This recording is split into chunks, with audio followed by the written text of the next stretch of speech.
প্রতারণার নতুন কৌশল হিসেবে এবার জনপ্রতিনিধির সরকারি নথি জাল করার অভিযোগ সামনে এলো।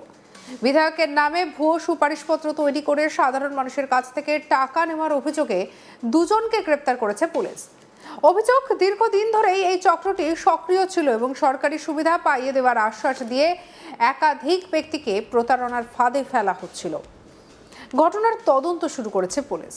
অভিযুক্তদের বিরুদ্ধে আইনানুগ ব্যবস্থা গ্রহণের পাশাপাশি এই প্রতারণার সঙ্গে জড়িত আরও কেউ জড়িত রয়েছে কিনা তাও খতিয়ে দেখা হচ্ছে। নোয়াপাড়ার বিধানসভার বিধায়ক তথা রাজ্যের শ্রম এবং পরিবহন মন্ত্রী অর্জুন সিং এর নামে ভুয়ো সুপারিশপত্র তৈরি করে বিভিন্ন মানুষকে প্রতারণার অভিযোগে গ্রেপ্তার করা হয়েছে। ইছাপুরের বাসিন্দা সোমনাথ দাস এবং রোমান দাস নামে দুই ব্যক্তিকে।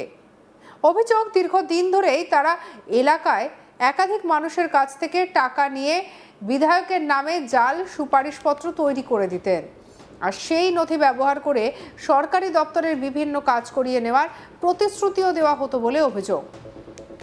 পুলিশ সূত্রে জানা গিয়েছে, সম্প্রতি এক ব্যক্তি ওই সুপারিশপত্রে একটি সরকারি দপ্তরের জমা দিতে গেলে এটি সংশ্লিষ্ট আধিকারিকদের সন্দেহ হয়। নথিটি খতিয়ে দেখার পর সেটি জাল বলে মনে হওয়ায় বিষয়টি নিয়ে ব্যক্তিকে জানানো হয়। এরপর তিনি বুঝতে পারেন যে তার হাতে থাকা সুপারিশপত্রটি আসল নয়। এই ঘটনার পর তিনি নোয়াপাড়ায় লিখিতভাবে অভিযোগ দায়ের করেন। ঘটনাটিকে কেন্দ্র করে রাজনৈতিক মহলেও চাঞ্চল্য ছড়িয়ে পড়ে। বিষয়টি নিয়ে বিজেপি নোয়াপাড়ার দুই মণ্ডল সভাপতি সুপ্রিয় দে জানান, গোটা ঘটনার কথা নোয়াপাড়া বিধানসভায় বিধায়ক তথা রাজ্যের শ্রম এবং পরিবহন মন্ত্রী অর্জুন সিংকে জানানো হয়েছে। তিনি প্রশাসনের সঙ্গে কথা বলেছেন এবং ঘটনার পূর্ণাঙ্গ তদন্তের পাশাপাশি দোষীদের বিরুদ্ধে দৃষ্টান্তমূলক শাস্তির দাবি জানিয়েছেন। পুলিশের তদন্তে পুরো ঘটনার নেপথ্যের তথ্য সামনে আসবে বলেই আশা করা হচ্ছে। কি বলছেন সুপ্রিয় দে, শুনবো বিজেপি মণ্ডল সভাপতির কথা। আজ সকালবেলা আমরা একটা খবর পাই, কেউ আমাদের মাননীয় বিধায়কের সই নকল করে লোককে সার্টিফিকেট দিয়েছে, বিভিন্ন টাকা পয়সার তুলছে। তো যাদের থেকে করেছে তারা থানায় অভিযোগ দায়ের করেছে, সাধারণ মানুষ, নোয়াপাড়া থানায়।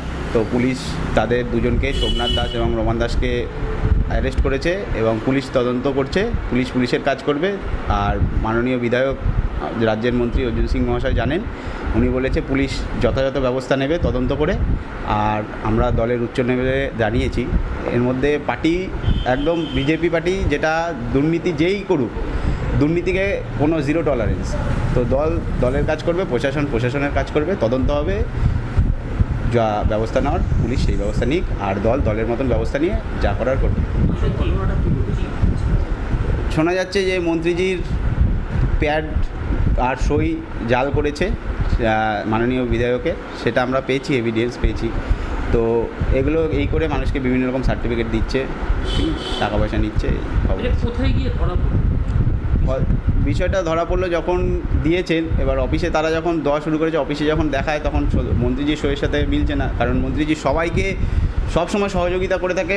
মন্ত্রীজির কাছে, যেটা কাউন্সিলরদের কাছে প্যাড পাওয়া যেত না তৃণমূলের, মন্ত্রীজির সই, কাগজ, রেসিডেন্সিয়াল সব কিছু মন্ত্রীজি মানুষকে সেবা দিয়ে যাচ্ছে। তো সব অফিসেই মন্ত্রীজির কাগজ পৌঁছে যাচ্ছে, মানুষের সেবায় কোনো অসুবিধা না হয়। তারা দেখে নিয়েছে, অফিস দেখছে যে মিলছে না সই, তখন তারা ব্যাপারটা আর কি রিটার্ন বাড়ি যে কাগজ জমা করেছিল তাকে জানায়। সে তখন মন্ত্রীজির ওখানে যোগাযোগ করে, আমাদের পুলিশের সাথে যোগাযোগ করে।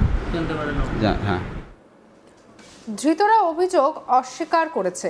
তাদের দাবি ইচ্ছে করে তাদের ফাঁসানো হয়েছে। কি বলছেন অভিযুক্ত ব্যক্তিরা, শুনবো। সই জাল করেছিলে তুমি? না। মন্ত্রী সই জাল করেছিলে? না, আমরা লবিবাজির জন্য, বিজেপির লবিবাজির জন্য আমাদেরকে ফাঁসানো হচ্ছে। আপনার অর্জুন সিং সই জাল করেছিলেন? না, কোনো কিছু না। তাহলে আপনাদের ধরা হলো কেন? হ্যাঁ, আপনাদের ধরা হলো কেন? ফাঁসানো হচ্ছে। কারণ আমাদের কাছে একটা বড় এভিডেন্স রয়েছে। কি এভিডেন্স রয়েছে আপনাদের কাছে? সেটা হচ্ছে কি, বাবুয়া বোস তৃণমূলের লোকের কাছে থেকে টাকা পয়সা নিয়েছে, ঠিক আছে? সেই ভিডিওটা আমার কাছে রয়েছে। আমি এখান থেকে বেরোনোর পরে মিডিয়াতে প্রকাশ। ওদের টাকা নেওয়ার হাতে নাতে প্রমাণ আছে আমাদের কাছে। কে টাকা নিয়েছে? বাবুয়া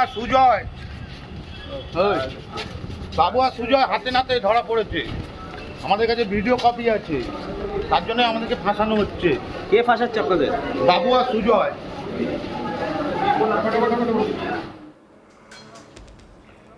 আর এই নিয়ে আমাদের কাছে দীপক দেবনাথের রিপোর্ট দেখবো। মন্ত্রী সেই জাল করেছিলে? দেখো, রাজ্যের পরিবহন মন্ত্রী ও শ্রমমন্ত্রী অর্জুন সিং, যিনি নোয়াপাড়া কেন্দ্রের বিজেপি বিধায়ক, সেই অর্জুন সিংয়ের যে লেটার হেড সেটি জালিয়াতি করে বা নকল করে, পাশাপাশি অর্জুন সিংয়ের যে সেই সই নকল করে শংসাপত্র বিলি করার অভিযোগ, এবং সেই অভিযোগের প্রেক্ষিতে দুজন ব্যক্তিকে গ্রেপ্তার করেছে নোয়াপাড়া থানার পুলিশ। যেই দুজনকে আটক করা হয়েছে তাদের একজনের নাম হচ্ছে রোমান দাস, অন্যজন হচ্ছে সোমনাথ দাস। কি অভিযোগ? মূলত যেটা জানা গেছে যে এই দুজন, অর্থাৎ সোমনাথ দাস এবং রোমান দাস, এই দুজন এই যে অর্জুন সিংয়ের যে লেটার হেড সেটিকে ব্যবহার করে এবং তার যে সই সেটিকে নকল করে বিভিন্ন মানুষকে শংসাপত্র দিচ্ছিল, সার্টিফিকেট দিচ্ছিল, এবং তার পরিবর্তে একটা টাকাও তারা নিচ্ছিল।